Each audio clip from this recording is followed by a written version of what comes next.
В эфире Турбаза, ее ведущий была Кварча и Лаша Когония. Сегодня речь в программе пойдет о зимнем туризме. Какой досуг предлагается туристам в этот период в Абхазии, как развивать глэмпинги и турбазы, активнее задействовать зимние виды спорта. Узнаем у нашего эксперта зав. Отделом по туризму и экскурсиям при Рицинском реликтовом национальном парке Этлана Богателя. Сегодня он с нами на телефонной связи. Здравствуйте, Этлан. Слышите ли вы нас? Добрый день, да, слышу. Добрый день. Здравствуйте, Этлан.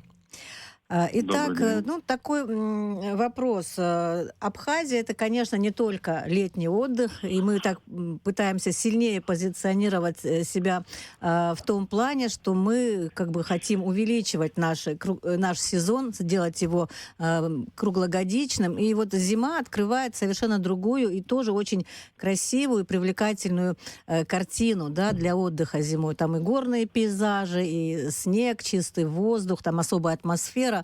Вот как бы вы оценили, насколько наша республика готова сейчас к зимним гостям или как нужно готовиться? Может быть, так вот лучше даже сформулировать.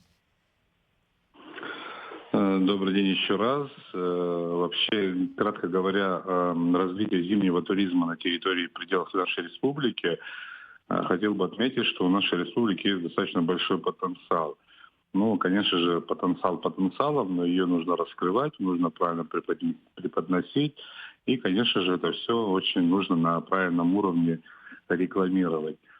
Что касается вообще тех возможностей, которые мы сегодня располагаем, безусловно, упор у нас на территории Абхазии всегда делался и частично в наше время тоже делается на летний вид отдыха, но зима не менее прекрасна на территории нашей республики. Если брать во внимание горы, горные участки, территорию национального парка, то это, безусловно, особая, красочная, яркая зимняя сказка, зимняя атмосфера. Конечно, в этот период времени к нам приезжает немало гостей, мы это ежегодно фиксируем. Вот именно на территории национального парка, на новогодние каникулы мы ожидаем такой подъем туристической посещаемости, мы на это рассчитываем. И для приема гостей, конечно, сегодня национальный парк своими собственными силами делает все необходимые работы. Это прежде всего подготовка дороги, расчистка, безопасность, подсыпка. И, конечно же, мы также готовим главную смотровую площадку на новогодних иллюминациях. Там, как вы наверняка уже видели, вышли, установили елку. То есть, как бы, такие работы стандартные, которые мы ежегодно проводим, также и проведены нами в этом зимнем сезоне. Это вот что касается посещения территории национального парка и озера Рица. Ну, если говорить вообще о таком направлении, как зимний вид отдыха и зимний туризм, то у нас в Абхазии уже давно зарекомендовалось такой вид туризма, который привлекает людей именно в зимний период времени. Это подъем на территорию урочища Аладхара, это выше озера Рица, на 16 километров выше. Почему именно в зимний период времени? То это, безусловно, из-за наличия большого снега. Снег он особенный, как говорят специалисты, пухлый. И, конечно же, это те любители, подготовленные спортсмены, которые очень часто и ежегодно приезжают на территорию Абхазии, именно поднимаются в горные участки и катаются в необустроенных трассах. То есть это так называемая некая целина, которая больше интересна людям, нежели обустроенные горнолыжные трассы. Кстати, есть такое, да. Да, фрирайд, скитур – это то, что у нас в последние годы мы наблюдаем такой некий подъем и большую заинтересованность у туристов, которые, побывав там на юге России или даже не посещая юга России, сразу выбирают целину и приезжают к нам на территорию Абхазии. Но это направление, могу подчеркнуть, сказать в том, что оно очень популярное становится в последние годы. И мы ввиду той практики, которую проводили и проводят люди в частном характере, частным бизнесом, у нас на территории национального парка в этом году себе позволили тоже на официальном уровне подготовить некий номерной фонд для приема гостей, именно которым интересна эта территория, которым интересен этот вид зимнего отдыха и туризма.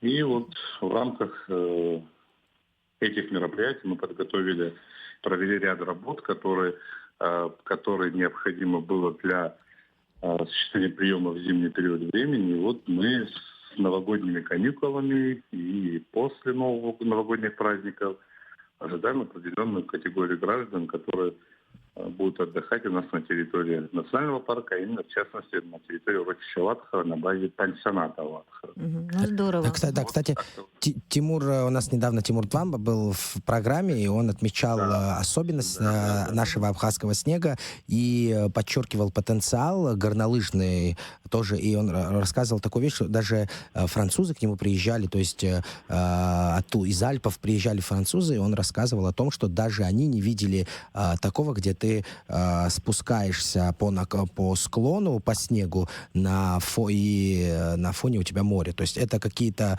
такие вещи, которые люди никогда не видели. Этлан, скажите, что касается ваших гостей, это среди них превалируют наши гости из близлежащих государств или это внутренний туризм? Начнем по порядку. Да, на самом деле снег у нас особенный, природа у нас особенная, как вы знаете, и такой резкий контраст гор, моря и таких кадров, видимости и прочее нигде в другом месте так не встречается, как у нас на территории Абхазии, что является тем самым таким двигателем, локомотивом, который дает развитие этому направлению. А что касается кого мы ждем, каких гостей мы принимаем, безусловно, это иностранные граждане, это в основном граждане Российской Федерации, это люди. Мы принимаем тех туристов, но, в принципе, мы не отказываем, мы не делим по национальному признаку. Главное, чтобы у людей были опыт и навыки отдыха, катания на подобных трассах. Подготовка какая-то, туристы, которые... Обязательно. Это люди должны быть подготовлены. У нас, к сожалению, на территории Абхазии нет каких-либо школ, которые готовили бы людей для катания на горных необустроенных трассах. Принимаем туристов, которые имеющие снаряжение для ски-тура, также умеющие кататься во фрирайде. Вот именно мы делаем упор такой. У нас есть гиды-проводники, которые интересуются нашей территорией, и мы, безусловно, ставим некие задачи, которым должны, то есть некие требования, которым должны соответствовать наши гости. И только исходя из этих показателей, безусловно, и этих навыков, умений в этой среде отдыхать и кататься, мы именно упор делаем на прием гостей именно такой категории. Конечно, очень много желающих среди местных граждан, но с учетом отсутствия навыков, отсутствия необходимых снаряжений и прочее, это непростой вид спорта, так скажем, непростой вид отдыха. И, в принципе, дорога, которая пролегает по направлению пансионата Ватхара, тоже непростая. В зиму она сопряжена с определенными опасностями, частыми сходами лавин. То есть это непростой подъем, непростая доставка, и с учетом всех этих факторов делаем упор на людей особо подготовленных, которых мы и ждем. А ваш парк, общеизвестное понимание есть, что это визитная карточка Абхазии. Какие-то специальные зимние маршруты, программы вы можете уже предложить своим гостям? Как это было раньше? Как это будет в этом новом году, скажем, в новом сезоне? Есть ли возможность для каких-то снегоходных прогулок или хотя бы какие-то поездки к озеру, живописные, из глэмпинга того же вашего? К сожалению, если так брать в масштабе, ту категорию граждан, которые на транспорте доезжают до главной смотровой площадки до озера Лиц, это один из самых популярных и распространенных видов туризма. Это экскурсионные туры, однодневные. Помимо именно этих экскурсионных туров, помимо подготовки основной дороги, именно тем гражданам и туристам, которые приезжают на базу, безусловно, есть некие маршруты, по направлению которых на снегоходах наши сотрудники, специалисты их будут доставлять. Это так называемые заброски на склоны, быть может, по желанию. М. То есть такие недальние маршруты, которые мы уже на территории пансионата Ватхара, в окрестностях урочища Ватхара, мы можем организовать своими силами с учетом той техники, которую мы обладаем. Сейчас такие программы есть, будут, как бы предполагаются?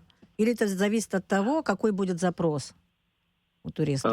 Но мы именно для той категории, которых мы принимаем, создали такие условия. Вот для них и в этом направлении будем работать. А вот для простого обывателя, для простого экскурсионного или автобусного туриста, неподготовленного, к сожалению, таких вот особо, так скажем, зимних маршрутов, к сожалению, нет такой возможности подготовить, предоставить. А вот для подготовленных людей, которые имеют некий опыт, сложности катания, или вообще из зимних условий, которые знакомы с этим. Вот именно вот с ними мы и проработали, для них мы проработали определенные маршруты. Ну и, безусловно, это в окрестностях урочища Ватхара, где и находится наша база отдыха. Ну вот если говорить о глэмпинге, это такой тренд, да, довольно глобальный. Это запрос на какое-то уединение, на какую-то экологическую составляющую, да, спокойствие и так далее. Что, на ваш взгляд, необходимо? Вот в первую очередь, ну, я имею в виду тут инфраструктуру, может быть, какие-то услуги, чтобы вот такие локации в горных наших районах успешно работали именно зимой и привлекали туристов. Сложно ли это все организовать именно в этот период? Да, безусловно, это сложно. Само понимание глэмпинг — это несложная сборно-разборная Мгм. конструкции, Мгм. который, как на рынке себя рекомендует, очень быстро возводится, очень быстро экономически себя оправдывает. Но если брать именно глэмпинг на территории национального парка, да еще и зимний период, то это очень сложная технология, особо природные условия. И на лето, если рассчитывать, допустим, туризм в виде глэмпинга, размещения на объектах глэмпингового размещения, то это, безусловно, у нас короткий период, эксплуатационный период. И с учетом сложной зимней картины, то, безусловно, в конце каждого летнего сезона нужно демонтировать эти глэмпинги, а потом уже к началу их монтировать. А часто монтаж и демонтаж, как правило, любую конструкцию приводит в негодность. Если Ну да. рассматривать объекты отдыха, в частности, в горных участках на территории нашей Абхазии или даже на территории национального парка, то, безусловно, картина глэмпинга нам чуть-чуть не то чтобы неуместна, она даже очень сложна в эксплуатации, в обслуживании и многих других факторах и параметрах. Поэтому если строить нужно что-нибудь на базе таких вот домиков, как у нас на Мгм. территории Алатхара, которые чуть дольше прослужат, чем глэмпинг, и которые не требуют некого демонтажа. То есть в Постоянные глэмпинговой домики, тематике там есть, да, постоянно. А глэмпинговая тематика, она рассматривает определенные критерии, определенные правила, иначе это уже будет не глэмпинг. И да. с учетом этих правил и концепции самого глэмпингового туризма на территории горных участков, это практика очень сложная. Эдлан, что касается внутреннего туризма, меня очень беспокоит эта тема. Летом в пансионате Ватхара очень людно, и сейчас лагерь тоже прекрасно образовался. Туда встают очереди. Да. Кстати, даже мои воспитанники, молодые футболисты, летом их родители у меня отбирают и увозят в горы. Но это единственная причина, с которой я никак не могу поспорить, я только способствую этому. Что касается зимы, то есть зимой наши граждане дальше, чем смотровая площадка озера Рица, подняться не могут. Получается, то есть из отдыха на территории Рицинского парка зимой дальше площадки, то есть мы проехать не можем. Ну, физически ныне картина складывается именно таким образом.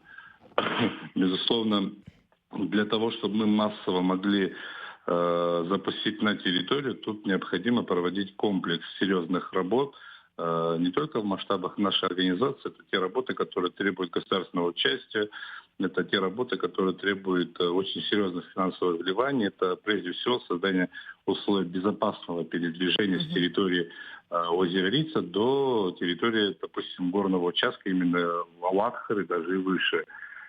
Почему Даже вот сейчас, вы наверняка следите, граждане следят за объявлениями. Мы буквально вчера закрыли дорогу по Мгм. направлению Аватхарского урочища. То есть вот именно от озера Лица вверх, выше по направлению Аватхара уже обычный транспорт, даже если он подготовленный, проехать не может физически. Почему мы такую практику применяем?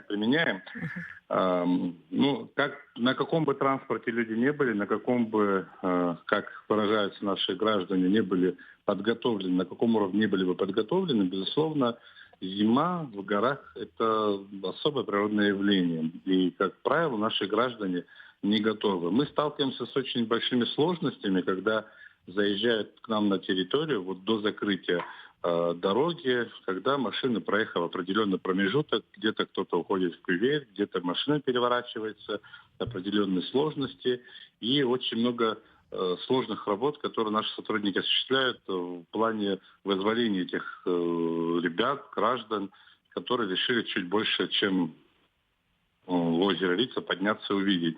Мгм. То есть туда уже может поехать только спецтехника, снегоходы. Но снегоходами тоже нужно уметь управлять. Эта техника тоже очень дорогостоящая, эта техника тоже сложная в управлении, не всем оно поддается, не все имеют опыт, не все имеют навыки. У нас, безусловно, есть ряд специалистов, которые умеют этой техникой пользоваться, эту технику обслуживают, но это техника, которая стоит на службе национального парка как производственная необходимость. А так вот в массовом смысле ее мы эксплуатировать, к сожалению, не имеем пока такой возможности. И, к сожалению, условий пока таких нет на территории национального парка.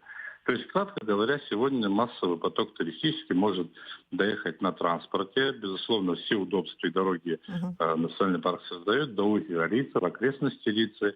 А выше подняться, к сожалению, очень сложно только то есть эта дорога открыта только для тех, кто подготовленный, которые имеют определенный опыт и навыки, о которых мы выше говорили. Этлан, вы подчеркнули, что спецтехникой зимней могут пользоваться только специалисты, им еще надо уметь управлять. И Безусловно. да, с нами был Тимур Тванба, вот он рассказывал, рассуждал о том, что о потенциале вообще туристической зимы в Абхазии. Он говорил о том, что специалистов, то есть научной работой занимается, ученых, специалистов максимально не хватает. Вот какую работу вы проводите в этом направлении, и будут ли у нас в скором времени, возможно, будут инструкторы, которые будут учить детей кататься, и там, через 10 лет у нас будет уже горнолыжный склон, курорт. Ну, я мечтаю.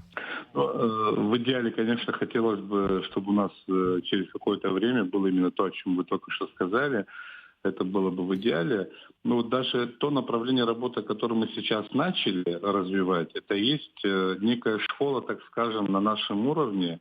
Школа, которая подготовит наших специалистов, наших некоторых сотрудников, которым это интересно, чтобы в дальнейшем они также могли свой опыт и навыки передавать. Вот, в частности, у нас в Нацпарке есть прекрасный отдел по науке, где является частично сотрудником Тимур Юрьевич Тванба, Мгм. он также сотрудник отдела по туризму, где, безусловно, наука сегодня ведет работу в направлении подготовки специалистов. Уже пока не говорим о зимнем, а хотя бы о летнем видом отдыха, чтобы у нас были свои сотрудники, свои специалисты, Мгм. которые могли бы принимать гостей.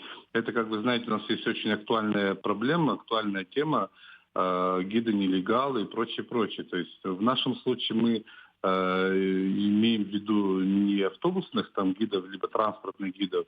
Наша задача прежде всего, чтобы по территории заповедной зоны не ходили посторонние люди без сопровождения специально обученных людей или же сотрудников национального парка. Но я, забегая немного вперед, хочу подчеркнуть, что это не очень непростая работа, это очень сложная работа. У нас были ряд предложений в этом направлении, как можно будет эту работу, по крайней мере, на территории заповедной зоны как-то легализовать, как эту работу привести в порядок. Мы находимся на постоянном контакте с Министерством по туризму Республики Абхазия, которое всячески нам в этом направлении тоже помогает. Ну и мы, безусловно, ведем работу по направлению подготовки кадров, которые в дальнейшем могли бы и сложный зимний период на нашей территории обслуживать. То есть некие шаги проделаны в этом году. Как говорит Тимур Ильич, на самом деле проблема актуальна. Специалистов такого уровня у нас в Абхазии нет, но желающих быть специалистами достаточно. И вот мы планируем в дальнейшем некую такую школу. Если будут возможности, ведь, даст Бог, все пойдет по плану, то мы планируем на базе национального парка и той же территории Алатха организовать некую школу, которая будет и местных ребят готовить, чтобы в дальнейшем такое тоже мы могли в масштабе обслуживать. То есть обучать инструкторов, да, готовить инструкторов? Да, и в том числе, безусловно. Хотела спросить, вот если говорить о зимнем туризме, ну, как и о летнем, всегда важен такой аспект, как экология, тем более в национальном парке нашем, да. Как сохранить баланс? Сложно ли это делать? Какие у вас есть, скажем так, наработки, возможно, какие-то усилия, чтобы сохранить баланс между развитием туризма и защитой вот этой нашей уникальной природы парка? Нагрузка возрастает, когда есть туристы, ну и так далее. Все сложности вам больше известны. Знаете, это очень непростая задача, но это и есть наша работа. Это огромный коллектив, который работает в этом направлении, чтобы соблюсти некий баланс развития туризма и сохранения окружающей среды и территории, кое мы являемся заповедной зоной, то, безусловно, все наши работы, они должны быть выверены. Мы стараемся именно так и работать, так и поступать. У нас прекрасный отдел по науке, который возглавляет кандидат географических наук Таня Ингаласильевна, которая нацелена на именно проведение работ в таком направлении. Я скажу даже иначе. Если бы у нас не стояла бы задача, допустим, так скажем, сохранения экосистемы, окружающей среды, то туризм куда далеко бы шагнул вперед. Но с учетом наших возможностей и тех особенных задач, главных задач, которые у нас стоят, как у национального парка, безусловно, работаем медленно, но наши шаги выверены. И главное, это те шаги, которые не влекут за собой порчу окружающей среды, нашей природы, что является главным достоянием для нашего народа. Мы в этом направлении работаем, стараемся все свои работы провести правильно. Если оставить именно ваш парк, да, Рицу, скажем так, как вы оцениваете потенциал Абхазии? Какие другие места, скажем так, очень перспективны для развития зимнего туризма? И как вот развитие вот этих зимних программ вообще может помочь туристическому бизнесу, да, местному?